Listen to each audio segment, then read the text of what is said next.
Finally খালামণি চলে আসছে বাসায় অনেকদিন পরে, মেয়েকে আর নাতনিকে ছেড়ে অনেক বুকে কষ্ট নিয়ে। তো আমরাও ভাবলাম যে যাই একটু দেখা করে আসি, দেখা না করলে কেমন দেখা যায়, দেখা করলে আমাদের মনটাও ভালো হবে, তার মনটাও ভালো হবে। হ্যালো, আসসালামু আলাইকুম সবাইকে। এই যে বিকেলে আমরা মা মেয়ে দুজনে রেডি হয়ে গেছি, তার মধ্যে ওর বাবা বলতেছে আজকে যাওয়ার দরকার নেই, অন্যদিন যাও। তা আমি বললাম না, আজকেই যাবো।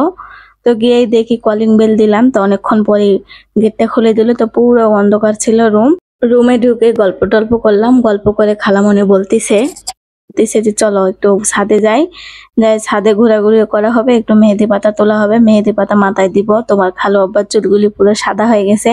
তো আমি বললাম চলেন উপরে যাই।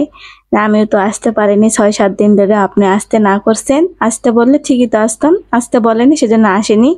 তো আসছে যখন চলেন যাই, পানি দেওয়া হবে, সব কাজ হবে। তো উপরে আসে দেখি সেই সুন্দরভাবে ডালিম ধরছে। তো ডালিম দেখে আমার মনটা ইচ্ছা করলো ছিঁড়তে, তো ভাবলাম যে না, এদিকে মরিচ আগে ছিঁড়ি। তো খালামণি বলতেছে আমি তো বোম্বাই মরিচ খাই না, তোমার লাগলে তুমি নাও, বোম্বাই মরিচটা সব ছিঁড়ে নাও। তাই আমি বললাম যে সব ছিঁড়ে নিবো? তো কয় হ্যাঁ। না, যতটুকু আমার লাগবে, আমার প্রয়োজন, আমি যতটুকুই ছিঁড়ে নেবো। তো বললো ঠিক আছে, তোমার যেটা লাগে নাও।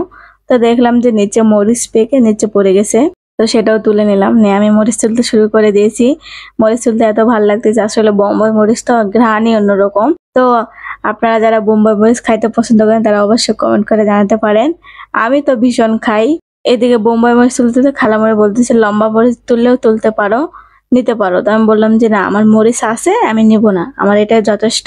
এদিকে মরিচ তোলা শেষ, তুলে এখন আমার মেয়ে বলতেছে আমি ডালিম নিব। তা আমি ছিঁড়তে গেছিলাম, আমার পক্ষে সম্ভব হয়নি, কারণ এক হাতে ফোন, কোথায় আছে বোম্বাই মরিচ। তো খালামণি বললাম যে আপনি ছিঁড়ে দেন আপনার নাতনি। তো সে এসে ছিঁড়ে দিল। তো বলতেছে তুমি খুশি? তা আমার মেয়ে বলতেছে হ্যাঁ।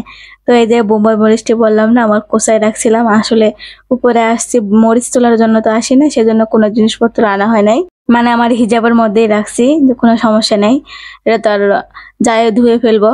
তো ওদিকে খালামণি পানি দিচ্ছে, এদিকে আমি মেহেদি পাতা তুলতে শুরু করে দিয়েছি, যে কারণ তুললে তাড়াতাড়ি কাজটা শেষ হবে। তো আমার মেয়ে বলতেছে আমিও তুলবো। তাই আমি বললাম যে তোলো, তুমি ওখান থেকে পাতা তোলো। তো আসে একটা লেবু ছিঁড়ে নিয়েছিল, নিয়ে এখানে রাখলো, বলতেছে আমি নেবু নিছি। তো ওর উপরে আসলে ওর একটা নেশা, ওই লেবু ছিঁড়বেই, এটা সব মিস হবে, কিন্তু এটা মিস হবে না।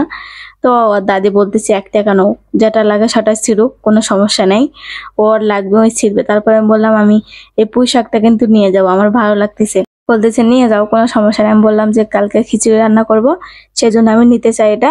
তো বললো আমাকে বলার দরকার আছে, তুমি নিয়ে যাও। আমি বললাম আমার আরো একটা জিনিস লাগবে, আপনি তো ছিলেন না, তো নিয়ে যাই নাই, বলা হয় নাই।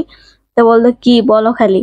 তারপর আমি বললাম যে আমি একটা মেহেদি গাছ নিব, আমার একটা হয়েছে তো, কিন্তু তারপর আরেকটা নিজে লাগাই দিলে ভালো লাগবে আর কি। তো বললো আমাকে বলা লাগবে না, তোমার যেটা পছন্দ তুমি সেটা নিয়ে যাও। আমি দেখে দিলাম যে ওই মেহেদি গাছটা নিবো, কিন্তু আমি, তবে আমি বলতেছি আগে পাতাগুলো ছিঁড়লে তো পাতা তো মরেই যাবে গাছ লাগানোর পরে, তো পাতাটি ছিঁড়ে নিয়ে পাতাগুলি আর নষ্ট হবে না।